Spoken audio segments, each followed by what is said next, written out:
Hey friends, it's the Johnston Monster, the 9th episode of Shadow and Flame with Magic, the podcast. And will you please listen along as I review Uncanny X-Men 129. Brr, brr, brr, brr. This is an issue I've been pretty excited to get back into, and rereading it like an hour ago, there's a lot of it I completely forgot about. But this is issue 129 of Uncanny X-Men. It was 40 cents when it came out. The cover, Save Us from the Knights of Hellfire. I don't think I actually noticed this before in the back of the cover, but they're fighting. They, being Wolverine, Storm, and Colossus, are fighting in the malt shop that we'll see later. Shakes and sundaes were $1.75. There's some sodas. There's a banana split, which I'm pretty sure banana is misspelled or has way too many N's. Ice cream was $1.25, and they're fighting the Hellfire soldiers.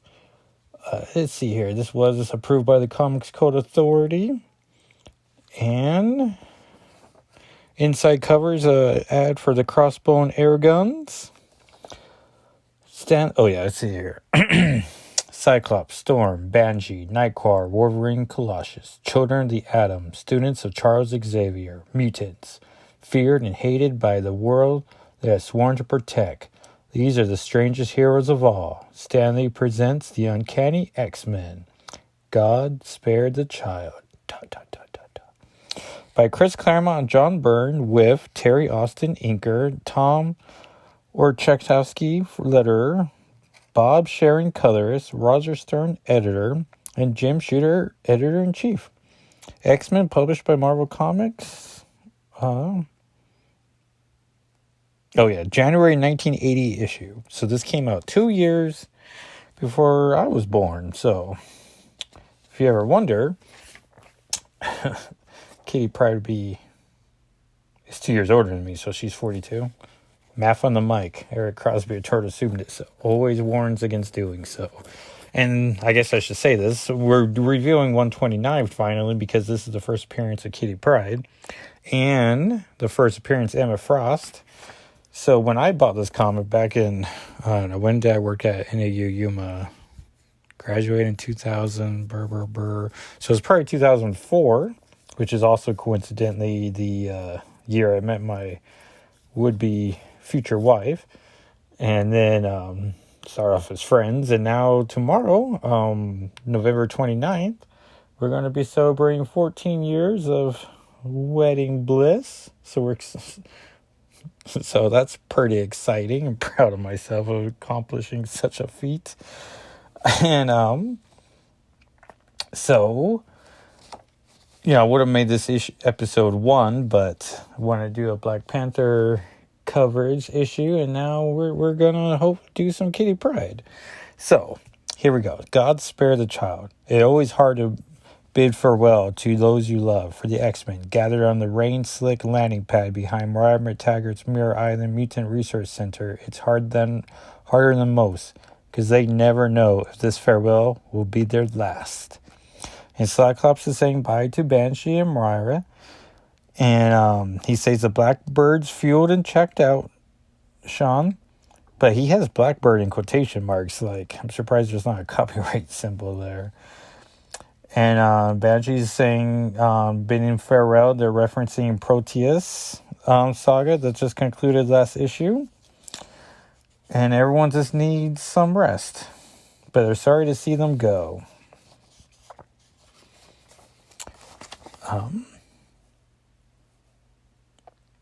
And Cyclops are saying they're sorry they're leaving, and that Banshee's not coming along. But Banshee feels since his sonic scream's not been recovered, and maybe it never will, he's just no use to the team, so he's gonna stay behind. But then he thinks, when we destroyed Proteus, both Mariah's son and her husband died as... Oof, this is a horrible Irish impression. She knows we've had no choice, but still, that kind of hurt goes deep. She'll be a long time recovering, and she can't do it alone. Which seems like a weird, knowing where that relationship is going. It's like, oh, so you're just gonna make a move on a widowed mother? This, like, like woman? Like, come on, Banshee.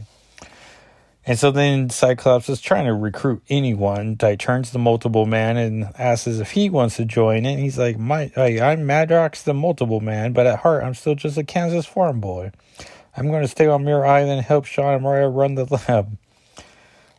So it's like, oh, well, all right. And then he turns to Alex and Lorna, who on the splash page, Nightcrawler was like shaking Alex's hand. So I was like, oh, that's cute. And now that I'm looking at it, Wolverine and Storm were talking to Multiple Man, who asked me to name 50 states that Jamie Madrox could have been from, and I don't think I would have gotten to Kansas, like in the top 10 guesses. Probably would have guessed Arizona, and then Montana, and then Georgia, and then who knows where I go from there. But Alex and Lorna want to stay behind. They're no longer being Havoc and Polaris. No, they just don't want to be X-Men. They just want to be a regular couple and live normal lives as possible. And so Cyclops and Alex hug. And so minutes later, a shrill jet scream shatters the silence over Mirror Island, and 6 unique young people begin their long journey home. And I should say Jean's wearing the classic green Phoenix outfit, which is pretty cool to just see them, just like a regular day for the X-Men. Their names are unsung roll of honor: Nightcrawler, Cyclops, Wolverine, Colossus, Storm, Phoenix. In many ways, they are the best humanity has to offer. And for the moment, all is well in their madcap, helter-skelter world. None are aware that it is merely a calm before the Holocaust. Oof. That's a strongly loaded word. So we see Kurt's flying the Blackbird. Cyclops has his arms on the back of Kurt's chair, just, I don't know, happy looking outside the window. Wolverine looks like nice. He does have a pillow behind his head. He is taking a snooze cruise. Storm and Jean are chit-chatting. Well, the Phoenix, but let's just enjoy this for now. Colossus is thinking about, mine was the hand that slew Proteus. I know he was evil incarnate, and that it was his life or Myra's, but what does that make it right? And I'm reminded that I think he killed Proteus. And I know there's a what if issue out there where the story ends in a different way, but Colossus loses his arm, like I think thrusting it into Proteus's chest or something and costing his arm. But now I don't quite remember that, and I don't think Kitty showed up in that. But maybe I'll look at my what if issue and see if I have that to review. There's no answers to Peter Rasputin's anguished thoughts, only doubts about his life as the X-Man Colossus that gnaw insatiably at his heart and soul. As the Blackbird, once again in quotations, streaks westward at 5 times the speed of sound, rapidly overtaking a larger, slower corporate jetliner marked with the stylized logo of the New York's legendary Hellfire Club. And for the most part, they both just look like black planes. But the Hellfire jet does have a little red tail to it, so that's how you can tell the difference. The paint of that jet's hull is as black as the heart of its only passenger. For the past few months, he's gone by the name of Jason Wingard and worn the face of a gentleman rogue. And he's also taken great pains to become the most important person in Jean Grey's life. And so he's just thinking to himself, and he has a waitress. And the inside of his cabin looks cool. Like, the Blackbird's clearly just a plane with 8 seats. But his plane's decked out like it's a Hellfire-style room. There's a nice couch. There's a nice dressing... I was going to say mirrors, but they're really just the windows to the jet. But still, he has, like, desk, fancy lamps, end tables. And so, the more and more Jason Wingard is mastermind, is peering into Jean's mind, like he's getting easier to do. And so he activates the rapport again, and he's doing is free that negative part of herself from its moral cage. And Jean Grey's world suddenly turns topsy-turvy. And then it's so weird, these old comics. Like there's on the bottom of page 3, it says continued after next page, as if, I don't know, like you turn the page, it was like, what the? An ad for Hubba Bubba, bubble gum. Like, where's my comic? And it's like, what's this the next page? When at last she opens her eyes, the blackbird, in quotations again, and her friends are gone. For her, time has apparently slipped backwards 200 years, as it has twice before in X-Men 125 and 126, Raj. And she is once more Lady Jean Grey, now en route to America, the man she loves and will soon marry. But she's in her ancestor, or what she suspects is her ancestor's body, but she still has her present day mind, and she's like startled that it's happened again. And Wingard's asking, if she's okay, and she's like, "Oh yes, everything's fine." But mentally, she's like, "No, what am I doing? The emotions he stirs within me, so intense, must break away while I can." So she goes to the deck and just, trying to get some fresh air, and still not believing why she's even having these mental flashbacks, when all of a sudden a handsome gentleman with a fancy British hat says, "My lady?" And the captain, I know that voice, Scott. And it is Scott without the red visor. And it's like, oh yeah, he just looks like a regular dude. And then we cut to present day Scott, and he's like, "Troubling you, Jean?" She's white as a sheet, almost terrified. "I like to help." And she's like, I don't think you can, Scott. I doubt anyone can. At least let me try. And it's just like amazing pacing. Like, I mean, I know it's obvious saying like Claremont and Byrne, like what a team, but they are, like, it's just incredible. Like the shots Byrne picks, their dialogue. He's like, "I need to talk to you to explain some things about your dating Colleen Wing. You needn't. I already know. I've never tapped your mind, Scott. I never will. But I couldn't help picking up stray thoughts from the others." Because they're literally like, what issue number is this? 129. So 125 was the big no, not 100 was the big issue where they fight Magneto, and then Beast and Jean go to the top of the mountain in Magneto's mountain base, and the rest of the team go below the mountain, and so both of them think the other side's dead, and they pretty much do like a whole year's worth of just stories trying to get back to, well, not to each other, but just trying to get home. But since there's no reason to go to Winchester, Cyclops X-Men just hang out and do a bit of a war tour, whereas Jean goes to Murr Island after having some adventures. And then they just recently teamed up, or reunited, and they had to kill Mariah's son. And so, here we are. And Scott's like, "Jean, Colleen's a friend, no more, no less. I've done a lot of thinking since your death in Antarctica." And Jean was believed killed in X-Men 113. I'm sorry. In my comic book loving ways, I just assume all big storylines either happen in issue 100 or 125. So when I was like, this is 129, I was like, wait, that doesn't give enough year. But yes, 113. Thank you, Roger Stern. Your death in Antarctica, I haven't much liked some of the things I've learned about myself. All my life, it seemed that every time I turned around, I was losing people I loved. My folks, my brother Alex, the few friends I made at the orphanage. Each time the loss hurt.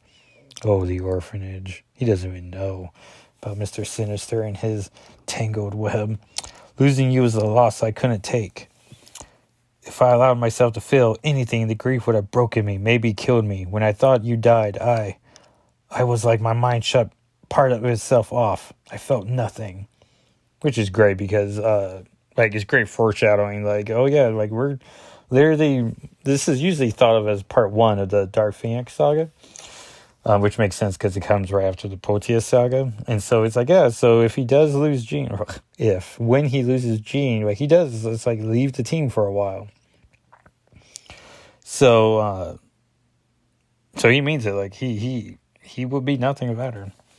He's like, You're everything to me, as necessary as the air I breathe. I used to say I love you without truly knowing what I was talking about. I know now, a little in a way. Jean, I love you. And I you, Scott, with all my heart. It's a great panel, just like the two of them embracing. Like he has a whole tangle of her hair in his hands. And it's just like a great hug. Makes me wonder, like, when was the last time I had a awesome hug? They spend the rest of the flight together, sometimes touching, sometimes kissing, and mostly just talking at ease when they've never known before. Their dialogue continuing even after the Cyclops takes the Blackbird's controls to begin the descent to the X-Men's home, school, headquarters. Because of the telepathic rapport she's established between them, Jean is the first to realize that something's wrong. As Cyclops suddenly skids the sleek aircraft into the silent touchdown directly behind the mansion. Instead, the X-Men is hidden landing field over a mile away. And Cyclops Wolverine's like, what's going on? And Scott's like, intruder alert, Wolverine. Sensors have picked up someone inside the house. The readings are all scrambled, though. Can't tell if it's friend or foe. And so they just bust into the room. As things turn out, however, it's quite the opposite. And Storm's like, Professor Xavier, you're back. And Xavier, just like in a classic wheelchair with a blanket over his legs, and like a sweater that's like falling off of him, but he's wearing a collared shirt underneath that. It's a look. Greetings, my X-Men. It is so very good to see you again, to know that you are all alive and well. Charles Xavier tries to continue, but words fail him. Over the years since he's founded the X-Men, he has come to regard his young mutant charges, both old team and new, more like his children than his students. Looking at them now, he realizes just how glad he is to be home, surrounded by those he loves. Continue after second page following. Like, honestly, these little captions on the pages, like, it lasted a very long time. You see here, Whoppers, a candy bar. Candy I'm never the biggest fan of. Has a pay ad. And then the page after that is, Rom has come. Evil is on the run. The new electronic action toy from Parker Brothers. And issue 1's coming out soon, too. The days that follow are quiet, lazy, perfect for relaxation and reflection. And we just see Jean and Scott are just like walking arm in arm like around the campus. It's very sweet. He holds a door open for her. Jean's thinking about how she caught a stray thought and that Xavier's back to help her manage the Phoenix power. Scott's noticing that she's quiet, so he's asking her what's wrong. She sweetly says, not so long as you're around, that nothing's wrong.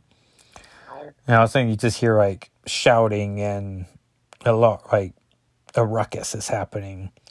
And so Scott's going towards a door to check on it.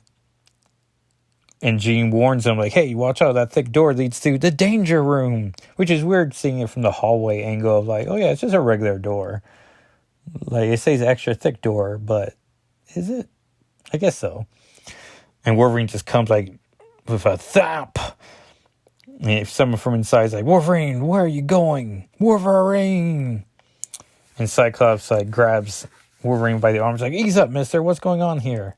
I'm no kid anymore, Summers, and I'm no flaming amateur.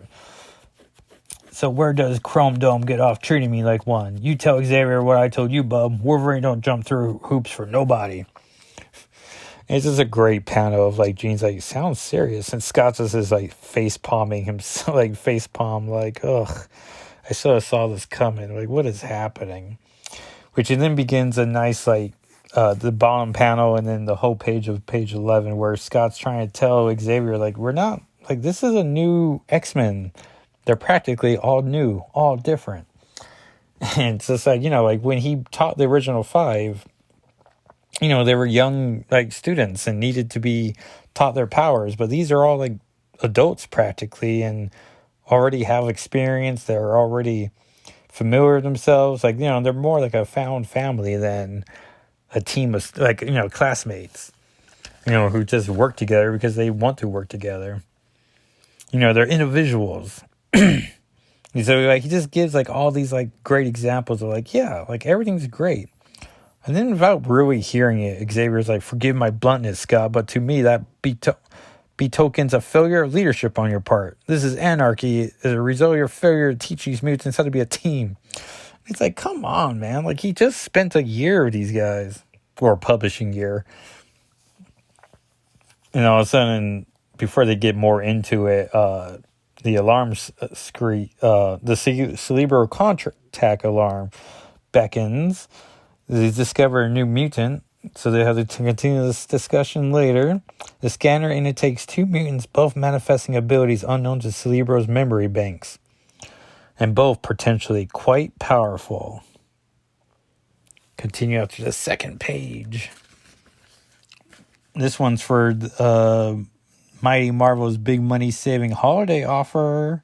Prepare yourself for the bargain of the season if you subscribe to any Mighty Marvel mag listed below. The first subscription cost is $5. And here's the best part. Each additional title you subscribe to is only $4. You save a whole dollar every time you subscribe. The more Mighty Marvel mags you order, the more you save.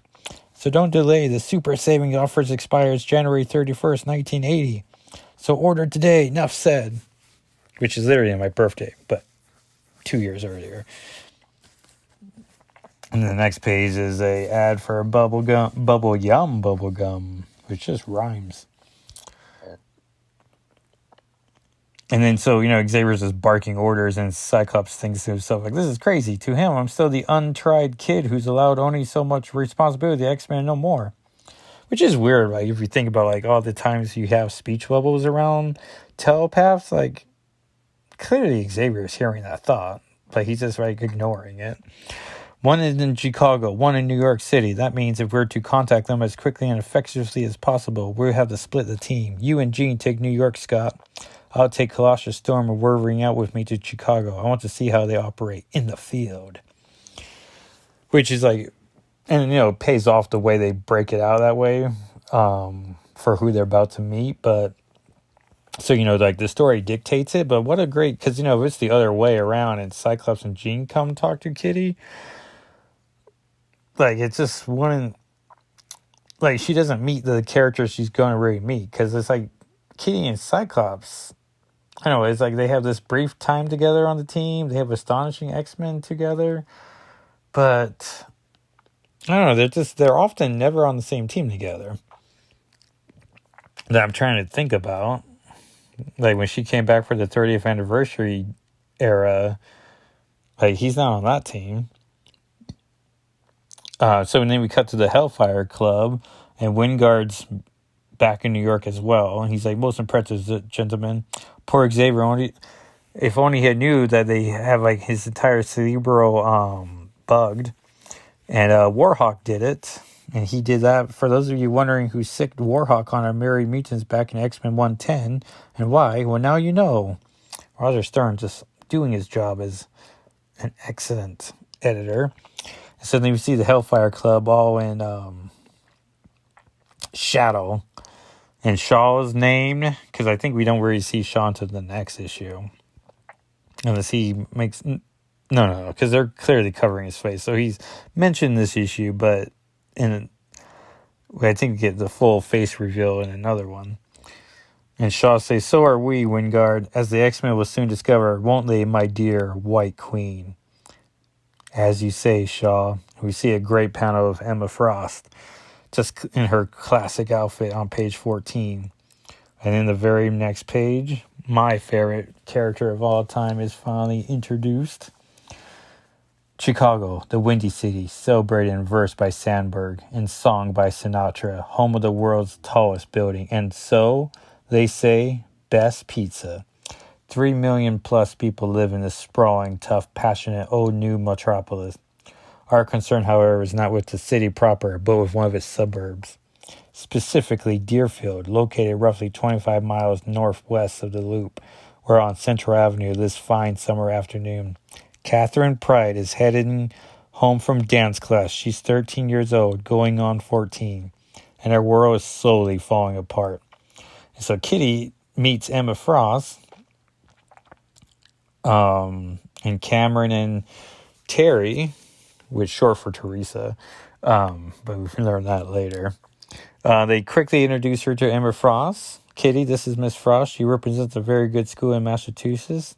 And Emma's like, hello, Catherine. I'm sure we're going to be great friends. And Terry's like, are you all right, Precious? You're home awfully early. And Kitty shares that she's had another one of those darn headaches. And so she's just going to go up to her room upstairs, and lie down. And she's like, I don't need aspirin. Oh, so she's in her room thinking, I don't need aspirin, Mom. I need a new head. This one's about to bust wide open. I guess Mom and Dad are serious about splitting up. They're talking about sending me away to school. I've told them I didn't want to go. I like it in Deerfield. All my friends are here, but what I want doesn't count. Whether they dredge up that Miss Frost anyway. She looks at me like I was something good to eat. Ick. She gives me the creeps. And her room is, I'm trying to think, she has some type of console, which I'm trying to think would have been an Atari at this point. A teddy bear with a big pink bowl. And like Garfield eyes.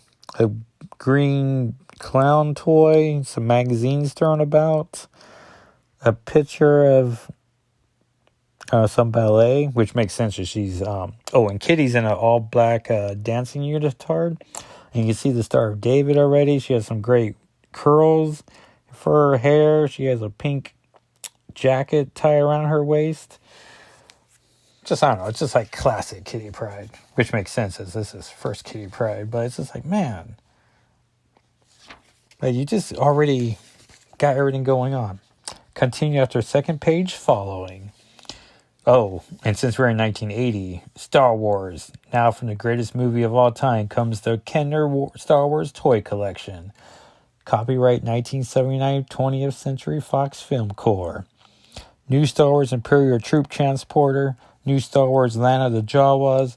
All new Star Wars action figures including Walrus Man, R5-D4, Power Droid, Death Star Droid, Boba Fett, Snaggletooth, Greedo, Hammerhead, Luke Skywalker, X-Wing pilot. There's a Star Wars radio-controlled R2-D2, new Star Wars creature, Cantina, Star Wars die-cast vehicle, Star Wars action figures. And every time I say Star Wars, that gets printed on the page. Like, they really want you to know these are Star Wars toys. So it must be like a Boba Fett's there, and that's definitely Empire Strikes Back. But, everything's just flying under the general umbrella of Star Wars. So Kitty's is laying on her bed. She can't help crying as she sprawls on her bed, the throbbing pain gorging deep lines around her tight, clenched eyes. She's been having these headaches for weeks now. The attacks steadily increasing in frequency, duration, intensity. She's just thinking, like, oh, please, God, I'm only 13 and a half. I can't be dying. Somebody stop the hurting. Please make it stop. It stops, just like that. Slowly, gingerly, Kitty opens her eyes, and she's on the floor of the living room, which is embarrassing as the Prydes come back into the room with Emma, and they're like, what are you doing on the floor?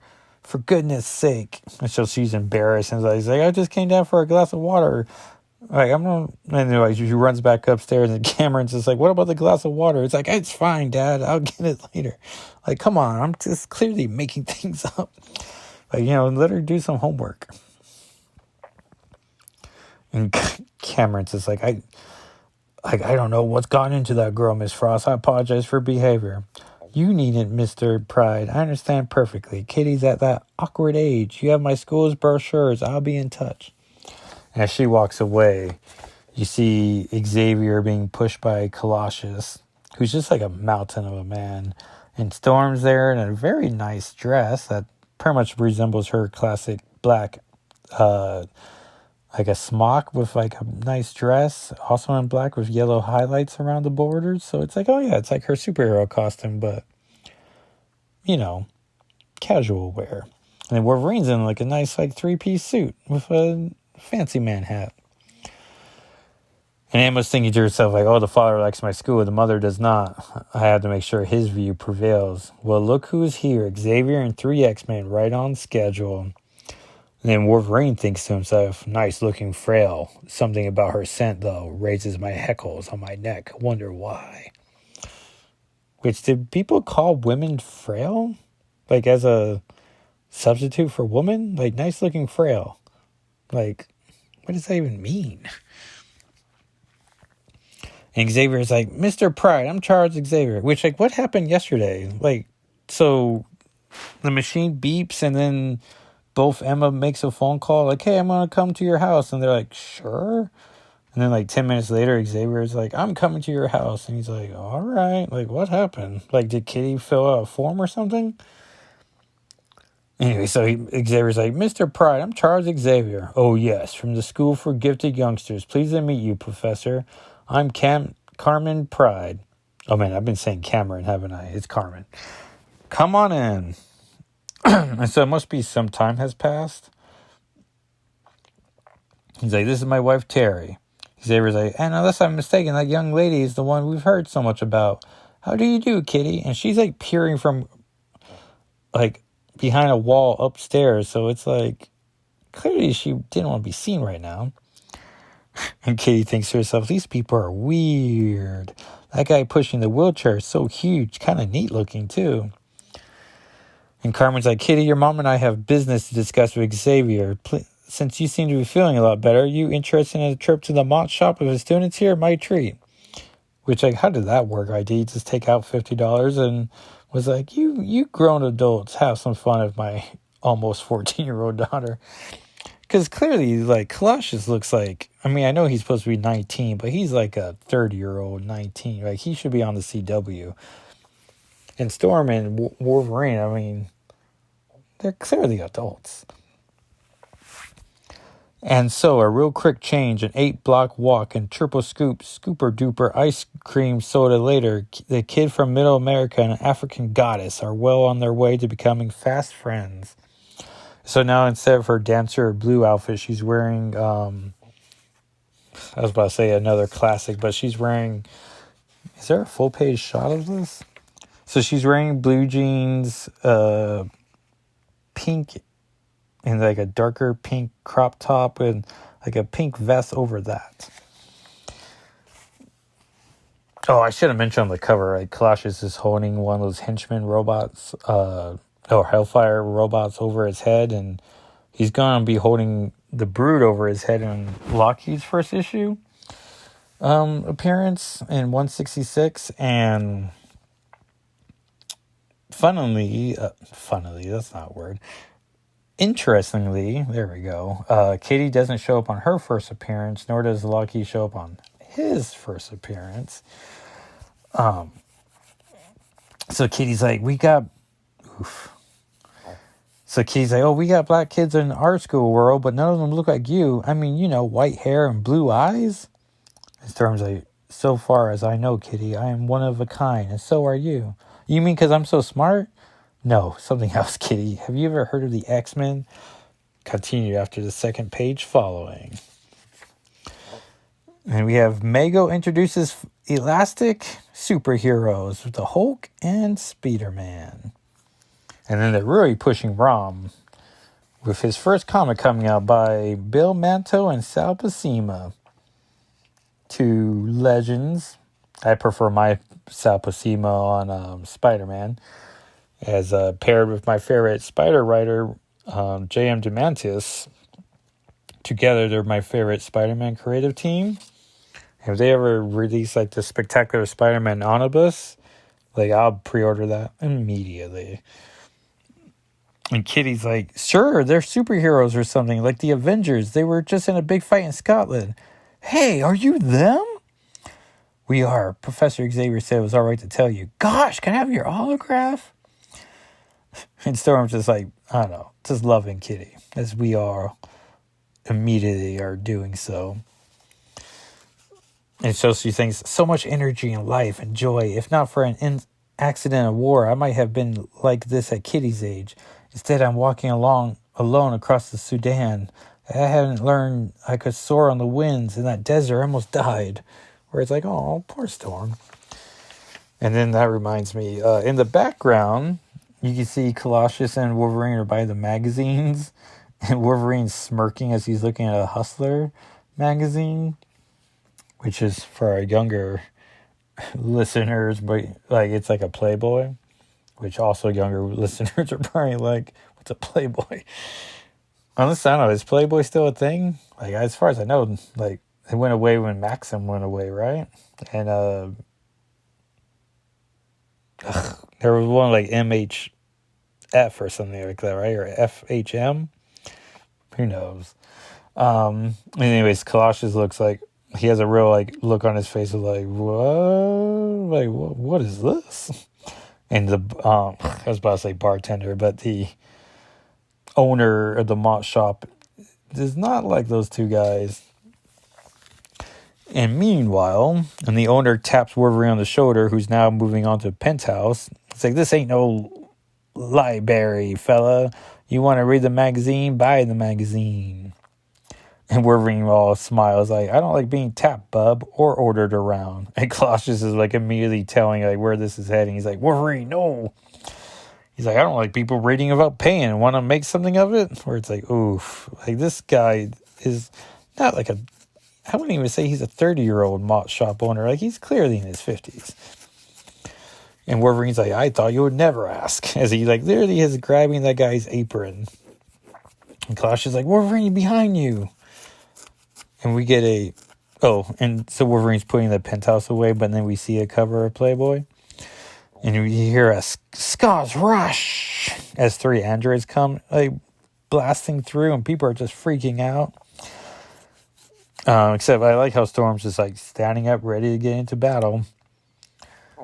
And one of the robot goons is like shooting a flamethrower, and Colossus mellows up, and he's just thinking like, I could feel the heat. And Wolverine takes off his clothes, he pops his claws.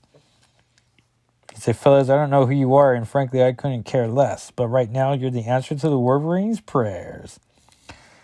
And at that, Wolverine's command, gleaming adamantium claws pop out of the back of his hands.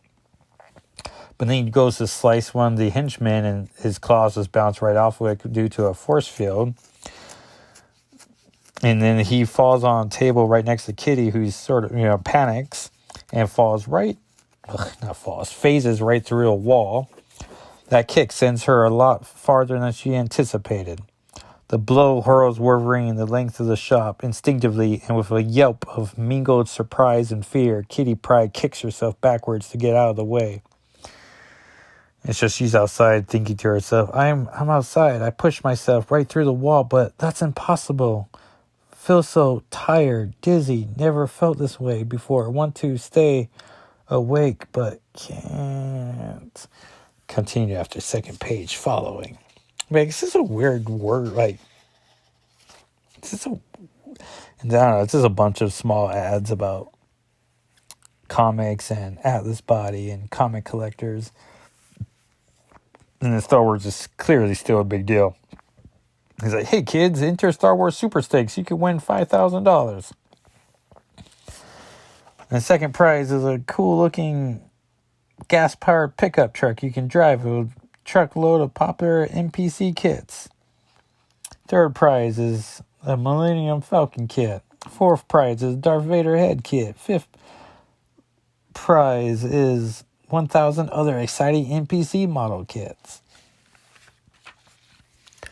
And inside, what's left of the malt shop. And it's a fancy shop with the extra P and the E. And Storm's creating, let's see here. She's creating a whirlwind. And Kitty's gone. She must have slipped away from the store owner and the other children. Good. I'm glad she's safe, she thinks.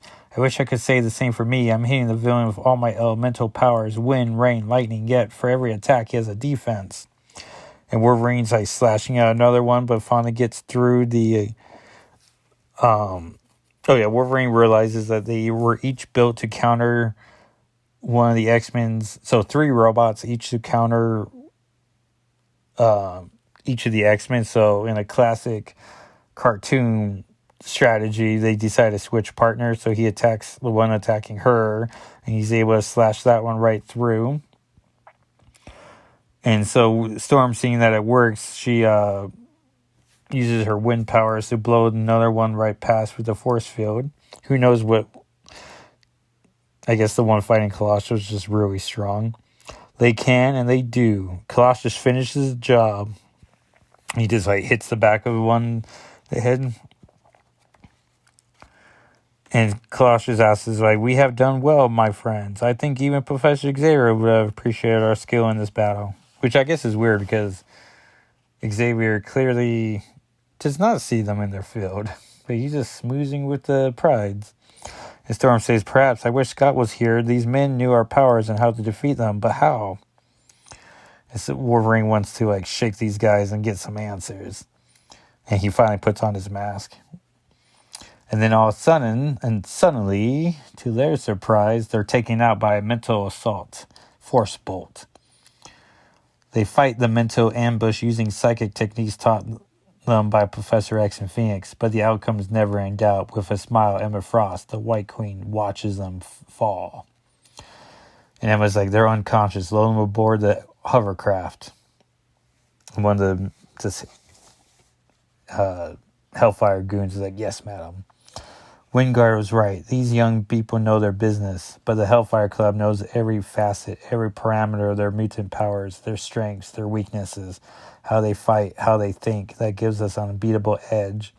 And yeah, they're just being put into the hovercraft. Let's go. After we turn these prisoners over to the lab, we'll go over Xavier himself and see if we can't make this a clean sweep of the X-Men. And the goon's like, yes, madam, but what about our 3 armored units? We left them inside and, oh, don't worry about them, Clutter. The Hellfire Club has ways of dealing with failures. You just hear, ram. Continue at the second page following. Hey, the bullet pins. Stan has a soapbox. The Mighty Marvel checklist. Marvel Masterpieces on sale this month. Let's see here. Can I find the X-Men real fast? It's not in alphabetical order, so it makes you wonder what order it is in. X-Men. Oh, X-Men 129. Professor X returns. A new mysterious mutant enters the fold, and there's a crisis in Chicago. Oh, so it must be Emma's the mysterious mutant? Let's see here. So Marvel 2 and 159, The Thing and the Human Torch team up. Ugh, I would be so disappointed in that. Like, oh, just more Thing and Human Torch action? Like, all right. Spider-Woman 22, Spider-Woman faces the killer clown. Daredevil 162, Requiem for a Pug. Matt Murdock relives his tragic past. Spidey Super Stories 44, Spidey tangos with Dr. Time and Dr. Octopus with a Vision at his side. Amazing Spider-Man 200, the one you've been waiting for, is double-sized dynamite as Spider-Man battles the burglar. Oh, that's right. And then Ben Reilly will get his revenge by dating the burglar's daughter years and years later. Captain America 241, The Punisher guest stars in a tale called Fear Grows in Brooklyn. Thor 291 is Thor versus Odin and Zeus in the land of the Eternals. Micronauts 13, Bug returns to his native planet to settle an old score. Battlestar Galactica issue 11. Hulk 243, the Green Banana slugs his way out of the clutches of Tyrannus. Avengers 191, the Avengers on trial. The Great Gargoyle strikes. This one's a blockbuster. Conan 106. Marvel Tales 111 re-represents Spider-Man's epic battle of the Tarantula. Fantastic Four 214, can Johnny Storm save his teammates from the effects of the Skrull aging ray? Marvel Team Up 89, Spider-Man joins Nightcrawler to confront Arcade, the Carnival Killer. So that's pretty cool. Nightcrawler, Arcade though, so that must be a different Marvel Team Up where Spider-Man and Nightcrawler fight the Punisher. I do like Arcade as a X-Men villain, or just a Marvel villain. Like, I don't know, I'm a sucker for his amusement park death traps. Iron Man 130, Iron Man journeys to Hong Kong to find terror at the hands of the Digital Devil. Probably a villain ripe for coming back. Peter Parker 38, Spider-Man battles Morbius, the living vampire at a Halloween party. So that's really spectacular Spider-Man, but I guess they're calling it Peter Parker. Defender 79, Submariner, the Hulk and Doctor Strange face terror in the Tunnel World. Master of Kung Fu 84, The Bull and the Dragon, Shang-Chi and the Black Jack Tar track evil Fu Manchu in the heart of the Amazon jungle. Back when Marvel owned the rights to Fu Manchu. Star Wars 31, Return to Tatooine. Luke Skywalker faces grave peril on his home planet. Marvel Super Action 50. I don't know. It seems like a bunch of titles that. Oh, hey, Rom Space Knight issue 2. The dire rafts threaten to destroy the starborn cyborg knight. Man Thing 2. The muck monster stalks the Himalayas. Ghost Rider 40. Menace of the Nuclear Man. The satanic cyclist versus science spawn super menace. Then we have a great Hostess fruit pie ad with Human Torch and fighting an ice villain of some sort. But don't worry, they win the day with fruit pies. And we get back in. Staying on back roads to avoid detection, the hovercraft makes its way swiftly down the lake shore towards its base, a massive industrial park on the outskirts of Chicago. And within, and Emma's saying, strip them, search their uniforms and their persons carefully, remove anything that might be used as a weapon or signaling device. And they're just doing it. Like, one guy's already taking off Wolverine's shirt and pants, it looks like. He is a hairy gentleman. Colossus' shirt's ripped off immediately, as are his boots. And some guy has Storm sitting down and just about to take off her cape. Like, come on. And undoing her hair because it was nicely pinned up. Oh yeah, take care with Storm. We know about the lockpits in her hairdress. Make sure she hasn't any other surprises. I'll keep them telepathically sedated until we reach the lab. What about the girl, the Pride kid? She escaped in the confusion. The X-Men were always our primary target. Now that we have them, she'll keep. When we want her, we know where to find her. Actually, to find Kitty, all the White Queen needs to do is turn around. And Kitty thinks, I did it. I concentrated and I'm walking right through this wall from the rear compartment. I feel tingly all over, but not as tired as the last time, as my headaches are all gone. Oh no, the creepy Miss Frost and her goon squad are holding the X-Men prisoners. Why? Why did I decide to snoop around in here? I gotta help them, but how? These guys have guns and superpowers, and I'm all alone. And once again, she's having all these thought bubbles, and Emma Frost is literally in front of a door. Like, if there was one more panel, it should be her turning her head and being like, what? Who's having thoughts about over here? Next, debut of the Dazzler. That was it. 30 amazing pages, 15 of them with Kitty Pryde. The letter page is called X-Mail. And we have letters from Stephanie, Mario, and Mark Hyaxis from Brooklyn. Is it Hyacinth? One of you right there, 42 years later. There's no way it's them. Margaret O'Connell from Princeton, New Jersey, from Graduate College. So that's fun. Next issue. So far, it's Hellfire Club 1, X-Men 0, and half our mutant team doesn't even know they're about to be attacked.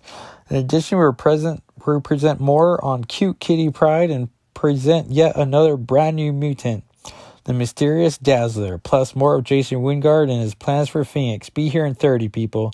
The Big Apple disco scene may never be the same again. And it really never was the same. I'm trying to think by... Oh yeah, so in the back is more just ads you find in a newspaper, right? Lots of columns and squares. Back cover ad, or back inside cover ad, is superhero cards that mean great fun and fits in your pocket. Listen, now you can zoom around town with your favorite superheroes, trademark, from Gorgi, Corgi, and they're all DC cars. There's a Daily Bugle mail truck, a Daily Planet, I said Bugle, didn't I? Daily Planet mail truck, a Daily Planet helicopter, a Superman minivan, a Superman blue jet, maybe a Flash car, Wonder Woman brown car, a Batmobile, a Bat Copper, a Bat Cycle, a Joker white car, a Penguin brown car, an umbrella, of course, and a police car. Just seems a weird ad in the back of a Marvel comic. And then the back cover ad is a Lego Expert Builder series. And they don't make Legos like this anymore. And that, my friends and dear listeners, who hopefully I can call friends next issue or episode, was Uncanny X-Men 129. Thank you so much for listening. I'm sort of glad I did those Black Panther issues just so I could maybe get into feel what type of show I want to do. Which I guess maybe it's mostly inspired by Michael Ian Black's Obscure podcast, where he's reading Frankenstein. I catch myself just doing that. I'm like, let me read the captions. And I don't know, plus when they're Chris Claremont captions, you sort of want to do it. And so this was episode 9 of Shadow and Flame with Magic, the podcast. If you'll subscribe and give a 5-star review, it really helps the podcast grow. Really appreciate everyone who's reached out and had positive things to say. You can reach out to me on Twitter at Jackal SIII, as well as YouTube. I just posted a video of me buying little ED-209 from RoboCop. And so the season's ending on Saturday, but on this Saturday we're going to see Santa in Lewistown. The magic train's going to take us to the North Pole, and we're going to see Santa. Ill-timed though, but as we're going to miss the Fortnite live event, but that's okay. Family first, right, everyone? You can follow the podcast on Twitter as well at SNFWM, and that's "and" all spelled out. And you can also follow myself and the blog and the podcast on Instagram, also Jackal SIII and SNFWM. I'm on Tumblr too as Jackal's II, but I don't really do anything there. But maybe if Twitter ever collapses, that's be one of the spots to fall back to. I've already forgotten was there a Hive website people were trying to do, but there was no desktop version, so I'm hesitant to add another social media platform onto my phone. There's the blog, shadowandflamewithmagic.com. That I don't post updated as much, but I'm waiting for episode 10 to really start promoting the podcast. And so episode 10 is going to be Uncanny X-Men 166, Lockheed's first appearance. And so please join me next week as we do that issue. And I don't know, I had a hard time not wanting to go bi-weekly on this, but I was like, no, I want to do a weekly podcast like everyone else does. But it's definitely been on my mind, and thank you so much for listening, and I'll see you next time. All right, everyone, bye.